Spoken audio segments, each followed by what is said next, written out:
Hey guys, Mike was getting Greasy Garage. So, I've been showing some videos about wiring. I've said before I enjoy doing it, so I thought I would do a little video, kind of talk about the different connectors I use and a few other, common things that is needed. First off, I do DC 12 volt 24. Have done 36 and 48 volt, all DC. Multiple battery systems, and everything from boats, heavy equipment, big trucks, on down to cars, motorcycles, lawn tractors, what have you. So I've got a pretty big understanding of the theory, and I know the components and how they work. So biggest thing with electrical is grounds. I get a lot of vehicles in that have electrical issues, and it always usually ends up being a grounding issue. And in a car, there's a lot of metal, but nowadays a lot of the plastic and this stuff, so it's hard to find a decent spot to ground. I like to use, when possible, I get these braided, uh, they're braided ground straps, got an eyelet on each end. So I'll use those to like connect body to frame or engine to frame, that kind of thing, and that way you get a good ground. You can also take wire and ring terminals and make your own ground straps. So biggest thing with grounds is clean connections, bare metal. Can't have paint, grease, dirt, anything, and you can't ground to plastic or rubber, obviously. So the other one I use a lot of, and anytime you're going to wire in an auxiliary component, doesn't matter what it is, a winch, lights, um, several things. Relays. A relay is designed to take the electrical load, like another one, electric fans. And if you don't wire a relay in, you just run it through a toggle switch. Toggle switch is not designed to handle the load. Things get hot, you start fires, electrical fires burn up a lot of cool vehicles. So I buy these fused 40 amp relays with the plug. I get these 5 at a time on Amazon. I think they're about $12, $13, and you get some that have a mounting tab. I can always get the ones with the fuse, and they work really well. I'm not going to get into how to wire them, but use relays. Okay, connectors. This is a big one. I see all kinds of shoddy electrical because people don't understand what the different uses for connectors are. Okay, these things I'm going to show, I hate these. I hate seeing them. They ruin wire. Some call them Scotch locks.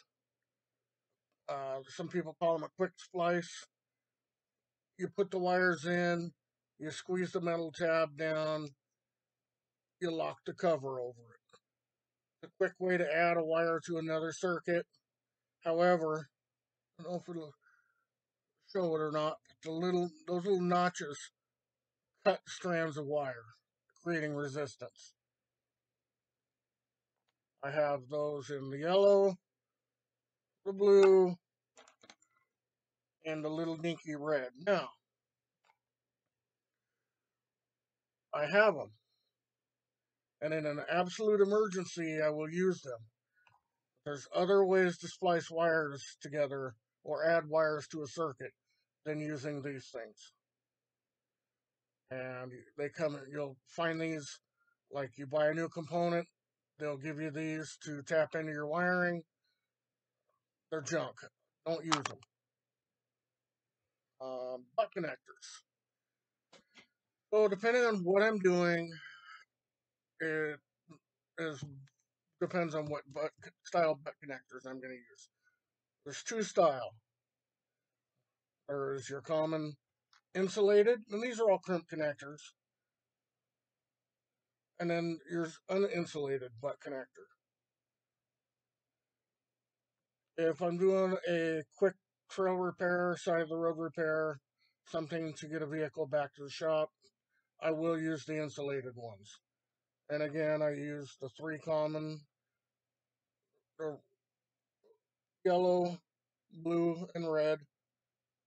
Color denotes wire size. Um, I don't know. I know which one to use by looking at the wire. So if you want to be more in depth, I think these are like 12 to 14 gauge, 14 to 16, 18 to 24, 22, 24.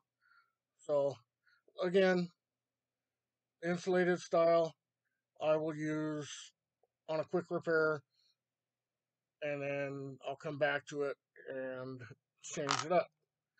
That's where the non-insulated come in. And again, three different sizes. They're small, they're hard to see. Same idea. So I will use these and then put a piece of heat shrink tubing over them. And next to soldering wires, I feel that these are the best way to go. Now, I like to solder wire connections together when at all possible. Sometimes, depending on where it's at in the vehicle, it's really difficult to get a soldering iron in, or I'm out away from the shop, I don't have electricity. Uh, these are what I use. So now there's these connectors, and I can't think of the name of the company that they got the little solder stick or something of that sort, where you put the wires in, you heat it up with a heat gun, and it's got heat shrink built in. Probably a good product. Never used them. Uh, to me, they're kind of spendy. This stuff, all the stuff that I use, you can find in bulk for cheap on eBay and Amazon. It might be Chinesium. I don't know. Um, I use what I use. Ring terminals. There's a few different sizes. In the yellow, these are the three common size ring terminals in the yellow. And again, insulated. And then we have three common sizes in the blue. Same deal. Insulated.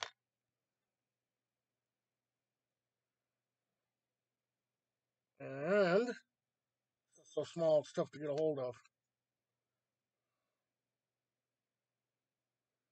And the red, I actually happen to have, so I can get all these up here.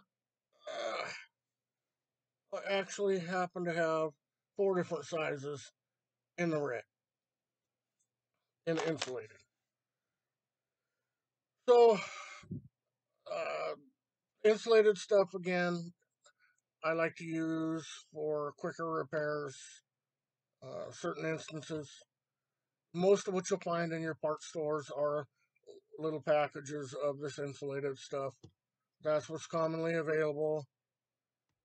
Nothing wrong with it. For me, it's a personal preference, and I'm a details guy. So when it comes to wiring, I like to use the non-insulated and then use heat shrink tubing over it. It gives a better appearance. Um, that's just a personal choice, personal what I like. These guys, in a pinch, you can splice wires together with these. I have them. I've used them in emergency situations. I don't know. I mean, they're not, the wire part itself isn't protected, so you have to wrap them with tape, something like that. But this is better than the Scotch lock style, as long as you tape it up so you don't get shorts. I use regular old electrical tape. Actually, kind of prefer when I can find it the 3M. Otherwise, the Harbor Freight electrical tape is decent. I'll show you guys one more thing here. Liquid electrical tape. If you don't know what this stuff is, it's not pretty, but if you got a bare wire or something where you're worried about it shorting out, oh, and all it is just got a brush. It's gooey black stuff that dries. Works really well. All this stuff is commonly available at your parts houses in their little electrical sections. Um, so as far as my choice of connectors, I like to use gold plated. I have silver plated. These are all different size ring terminals. I went out to show you here. Okay. Um, these are double crimp style. The first little crimp holds the wire. The second one holds around the insulation. They're a lot more secure, but these require special tools. I'm not, excuse me, I'm not going to get into the tools in this video. That's for the next video. But I've got that style. I've got gold and plain stainless or silver, whatever. I've got battery style in different sizes. And again, these require a different style crimper. These are more of a battery cable type crimper. Here's some plain silver ones of the same type of terminal.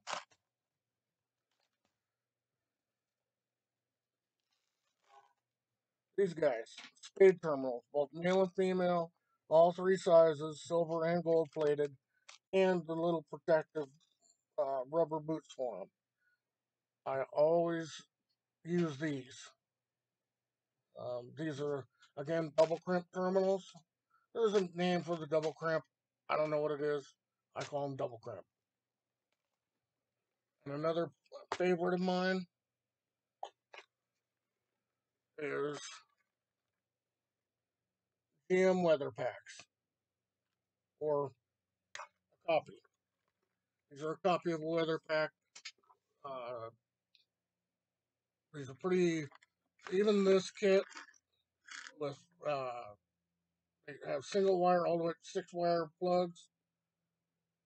Comes with the little seals, the male and female pins, male and female connectors. When I showed the video yesterday of the fuse panel, these are the plugs I wired in. I used some of these when I installed some wires on the ignition switch. I used ring terminals on the grounds, and everything, you get a great connection. It looks good. None of this stuff is horribly expensive. You can look on Amazon and buy these little kits, several of them. Um, the weather pack one was like $40-50. That's not something everybody needs, but I do a lot of wiring. That's what I use. The other thing, and this is just one of 100 different styles you saw in my last video, the 22 circuit American Auto Wire fuse panel. This is one I found on eBay. Actually, kind of nice. Cover off here, show you. Comes with little stickers to mark what your terminals are. It's got a nice cover on it. Comes already with the terminals and everything. Cover comes off. Got mounting screws. Oh, and no fuses. I stole all the fuses out of it. Needed them for something else. But you get the picture. It's your standard ATC blade fuse. Excuse me. This was $9 or $10. With the, it's got the nice cover. It's got $10 worth of terminals on it. These ensure anytime you hook up lights or anything, use fuses. You can buy these inexpensive little fuse panels, cheap. There's no reason not to have them. I can get more detailed into this on a case by case basis, which I'll start doing in some of my other videos. But I just wanted to run you guys through kind of what I use. My next video, I'm going to get into some of the different wiring tools, and I have several.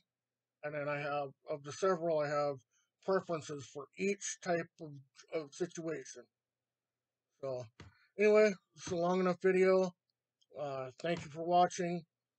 If you would, please subscribe if you're not already. If you are, like, share, comment. Comments down below. I'll do my best to answer them. Um, we're climbing on the subscribers. Let's get this channel up to 1,000. You guys help me out, and I can start doing more videos, more content. So anyway, enough out of me. I got work to do. Thanks for watching. I'll see you in the next one.